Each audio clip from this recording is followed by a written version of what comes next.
सलमान निजामी नाम का एक छोटा मोटा पॉलिटिशियन है और उसने अपनी फेसबुक आईडी पर लिखा, Hina Khan married Rocky Jaiswal, her parents must be proud, और आखिरी में लगा दिया एक्सक्लेमेटरी साइन। मतलब उसने हिना खान के माँ बाप पर सवाल उठाए।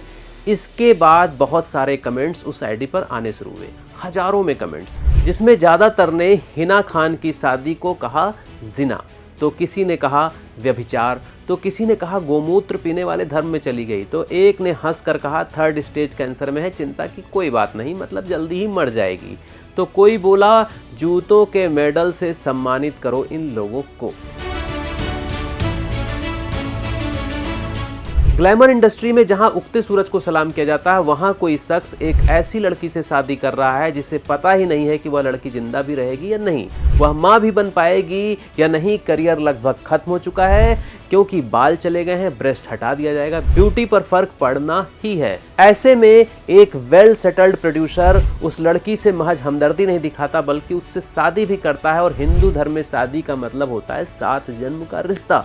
अगर उसकी तारीफ करने के बजाय उसको ट्रोल किया जाए तो कहना ही पड़ेगा कि कैंसर सिर्फ शरीर का नहीं होता है, सोच और समाज में भी होता है। यह वह कैंसर है जिसका इलाज दवाई से नहीं, शायद नॉलेज से, विजडम से हो सके, और अगर नहीं भी हो सकता उसका इलाज तो प्रयास तो करना ही पड़ेगा। कैंसर को अगर ये लोग सही मायने में समझ रहे होते, वह पॉलिटिशियन समझ रहा होता और उसके समर्थक समझ रहे होते, तो हिना खान को शुभकामनाएं देते और उसके पति को सर आंखों पर बिठाते, भले ही वह दूसरे धर्म का ही क्यों नहीं होता। कैंसर मतलब abnormal and uncontrolled cell growth, बस इतना ही हम जानते हैं। लेकिन डॉक्टर सिद्धार्थ मुखर्जी, जिनको पुलित्जर प्राइज भी मिल चुका है, फेमस ऑन्कोलॉजिस्ट, और उनकी किताब का नाम है the emperor of all maladies, जिसे कैंसर की बाइबल भी कहा जाता है। उन्होंने लिखा, cancer is not just a disease of the body, it is a disease of the soul. The pain is not always physical, it's the uncertainty, the fear, the loss of control that hurts the most. सिर्फ शरीर की बीमारी नहीं है, आत्मा की बीमारी है। दर्द हमेशा शरीर का नहीं होता। जो सबसे ज़्यादा तकलीफ देता वो यह है अनिश्चितता, डर और अपने जीवन पर से नियंत्रण खो देने का एहसास। युवराज सिंह ने कहा, cancer does not just attack your body, it eats your spirit. शरीर में एक जेनेटिकली प्रोग्राम्ड प्रोसेस होता है जिसको कहते हैं एपोप्टोसिस, मतलब natural and controlled process of programmed cell death. ऐसी जैविक प्रक्रिया जिसमें कोशिकाएं स्वयं ही मर जाती हैं, अपने आप मर जाती हैं, प्लान्ड होता है। यह प्रोसेस प्लान्ड होता है, बायोलॉजिकली प्लान्ड प्रोसेस है। इसे कहते हैं प्लान्ड डेथ फॉर लाइफ, मतलब जब ये कोशिकाएं मरती हैं तभी हमारा जीवन बना रहता है।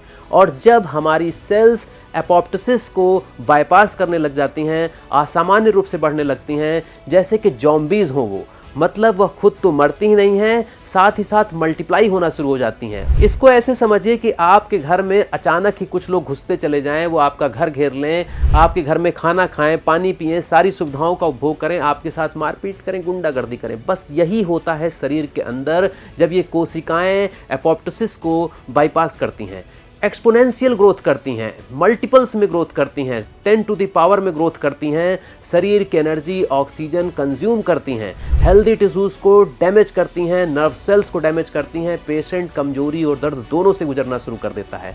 ऐसे में शुरू किया जाता है कीमोथेरेपी, ऐसी सेल्स को मारने के लिए, उन्हें बढ़ने से रोकने के लिए। लेकिन जब ये केमिकल इंजेक्ट होते हैं तो सिर्फ उन्हीं सेल्स को नहीं मारते, हमारी हेल्दी सेल्स को भी मारते हैं। इंसान अलग अलग तरह के साइड इफेक्ट्स को सहने लगता है, उसका सामना करना पड़ता है। डॉक्सीरुबिसिन एक ऐसा पावरफुल कीमो एजेंट है, ऐसी पावरफुल कीमो मेडिसिन है जो लाल रंग की होती है। यह इतनी ज़्यादा साइड इफेक्ट करती है कि इसको रेड डेविल तक कहा जाता है। सिस्प्लाटिन एक ऐसा कीमोथेरेपी एजेंट जो किडनी तक को डैमेज कर सकता है, न्यूरोपैथिक पेन का कारण बनता है।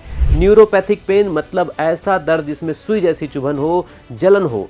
हिना खान ने इस दर्द का भी सामना किया, उसने म्यूकोसाइटिस का भी सामना किया साइड इफेक्ट की वजह से। म्यूकोसाइटिस मतलब दर्द के साथ सूजन, जिसमें तेज दर्द होता है, सूजन भी होती है।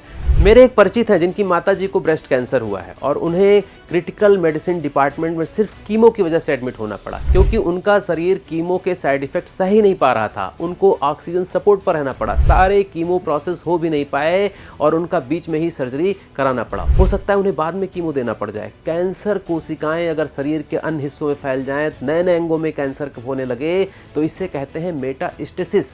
तब ऐसी स्थिति में ऊर्जा की डिमांड शरीर में और बढ़ जाती है, कोशिकाएं शरीर का पोषण तेजी से छीनने लगती हैं, हार्मोन्स का उत्पादन कम हो जाता है, मांसपेशियां टूटने लगती हैं, दर्द होता है, कैसेक्सिया की स्थिति बन जाती है, शरीर में कमजोरी महसूस होने लगती है, विषैले पदार्थ टॉक्सिन्स बढ़ जाते हैं, ऑक्सीजन की कमी होने लगती है, क्योंकि जो सेल्स तेजी से बढ़ रही होती हैं, फैल रही होती हैं, वो ऑक्सीजन कंज्यूम करती हैं, पूरा मेटाबॉलिज्म डिस्टर्ब हो जाता है, धीमा हो जाता है, शरीर के अंदर महायुद्ध चलने लगता है, तनाव, उलझन, बेचैनी। अब आप ही बताइए कि कोई व्यक्ति ऐसी बीमारी से गुजर रहा हो जिससे सिर्फ भारत के अंदर हर साल 14 लाख डेथ होती हैं, 14 lakh death just due to cancer. अगर और भी ज़्यादा आपको इस दर्द को समझना है तो आप आनंद मूवी देख लीजिए, उसमें राजेश खन्ना पर फिल्माया गया है कि किस तरह से कैंसर पेशेंट तिल तिल करके मरता है, और साथ ही साथ उसके चाहने वाले लोग भी डर से जीते हैं और दर्द से जीते हैं। ऐसे में किसी कैंसर पेशेंट का साथ देने के बजाय, उसके परिवार का साथ देने के बजाय उन पर सच्चा मुसलमान होने की जिम्मेदारी डाल दिया जाए, उसके पति को गोमूत्र पीने वाले धर्म से कहकर ट्रोल किया जाए, तो दरअसल ऐसे लोग खुद भी कैंसर की बीमारी की ही तरह हैं, जो समाज में रहते तो हैं लेकिन समाज में कंट्रीब्यूशन नहीं करते, समाज को सिर्फ नुकसान पहुंचाते हैं। हॉलीवुड में 2014 में कैंसर पर एक मूवी बनी, the fault in our stars, super hit movie थी। दो कैंसर पेशेंट लवर्स की कहानी है, जिसमें लड़का ऑस्टियोसार्कोमा से गुजरता है, हड्डी का कैंसर, और लड़की को होता है लंग्स कैंसर। दोनों में प्यार हो जाता है, दोनों के भावनाओं को और तिल तिल करके मौत की ओर बढ़ने को इसमें दिखाया गया है। और इसी मूवी में एक डायलॉग है, the world is not wish granting factory. तो ऐसे लोग जो ट्रोल कर रहे हैं उन्हें भी इस डायलॉग से सीख लेना चाहिए कि दुनिया तुम्हारी शर्तों पर नहीं चलेगी, तुम इस दुनिया से अधूरा ख्वाब लेकर ही जाओगे जो तुम चाहते हो कि तुम्हारी शर्तों के हिसाब से, तुम्हारी चॉइस के हिसाब से यह दुनिया चले, तो तुम्हारा ये ख्वाब पूरा नहीं होगा। इसी मूवी में एक और डायलॉग है, pain demands to be felt, दर्द महसूस किया जाना चाहता है, और अगर तुम सच में किसी का दर्द महसूस करने लग जाओगे तो तुम सच्चे मुसलमान कहे जाओ या ना कहे जाओ, पर इंसान जरूर कहे जाओगे।